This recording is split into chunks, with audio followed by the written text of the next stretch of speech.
Hi అండి, నమస్తే. నేను మీ Lakshmi. Welcome back to lucky Lakshmi చేతి వంటలు. ఈరోజు రెసిపీ వచ్చేసి కార్న్ స్పినచ్ శాండ్విచ్. చిన్నలు పెద్దలు అందరూ ఇష్టంగా తినే శాండ్విచ్ని చాలా హెల్తీగా టేస్టీగా చూపించబోతున్నాను. సో లేట్ చేయకుండా ప్రాసెస్ ఏంటో చూసేద్దాం. ముందుగా స్టఫింగ్ కోసం స్టవ్ మీద ఒక ప్యాన్ పెట్టి అందులో 2 స్పూన్లు బటర్ వేసుకోండి. ఇందులోనే సన్నగా తరిగిన 2 స్పూన్లు వెల్లుల్లి వేసుకోండి. లో ఫ్లేమ్లో పెట్టి కొంచెం మగ్గేంత వరకు వేయించుకోండి. ఇందులోనే 1 కప్పు కార్న్ వేసుకోండి. ఒక 5 నిమిషాలు కలుపుకుంటూ లో ఫ్లేమ్ మీద వేయించుకోవాలి. కార్న్ కొంచెం మగ్గిన తర్వాత 2 కట్టలు పాలకూర తీసుకొని సన్నగా తరిగి వేసుకోండి. ఫ్లేమ్ని మీడియంలో పెట్టి ఒక 5 నిమిషాలు పాలకూరని మగ్గనివ్వండి.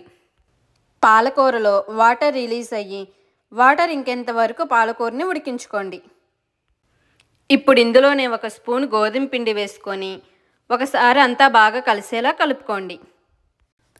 ఇప్పుడు 1 కప్పు పాలు పోసి పాలకూరని బాగా ఉడికించుకోండి. మీడియం ఫ్లేమ్ మీద కొంచెం దగ్గర పడేంత వరకు ఉడికించుకోండి. ఇప్పుడు ఇందులో 1 spoon chilli flakes, 1 teaspoon మిరియాల పొడి, రుచికి తగినంత సాల్ట్ వేసుకొని కలుపుకోండి. ఈ మిశ్రమం మరీ గట్టిగా ఉండకూడదు, అలా అని మరీ లూజ్గా ఉండకూడదు. క్రీమీగా ఉండేలా చూసుకోండి. చూడండి, ఈ విధంగా ఉండేలా చూసుకోండి. ఇప్పుడు ఇందులోనే 1 చీజ్ స్లైస్ని వేసుకొని కలుపుకోండి. స్టవ్ ఆపేసి ఈ మిశ్రమాన్ని ఒక బౌల్లోకి తీసుకొని పక్కన పెట్టుకోండి. ఇప్పుడు శాండ్విచ్ బ్రెడ్ని 2 స్లైస్ తీసుకోండి. ఇప్పుడు ఒక బ్రెడ్ స్లైస్ మీద పాలకూర మిక్చర్ వేసుకొని ఈవెన్గా అప్లై చేసుకోండి. ఇప్పుడు దీనిపైన 1 చీజ్ స్లైస్ పెట్టుకోండి. దీనిపైన 1 బ్రెడ్ స్లైస్ పెట్టుకోండి.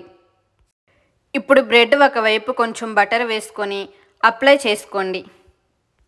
ఇప్పుడు స్టవ్ మీద ఒక ప్యాన్ పెట్టి ప్యాన్ హీట్ అయ్యాక శాండ్విచ్ని వేసుకొని రెండో వైపు కూడా బటర్ని అప్లై చేసి లైట్ గోల్డెన్ కలర్ వచ్చేంత వరకు రోస్ట్ చేసుకోవాలి.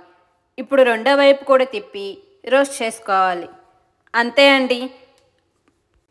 ఒక ప్లేట్లోకి తీసుకొని వేడివేడిగా సర్వ్ చేసుకోవడమేనండి. చూశారు కదా ఎంత టెంప్టింగ్గా ఉందో.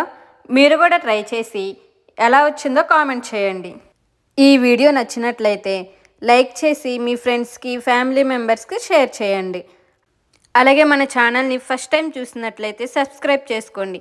Thanks for watching.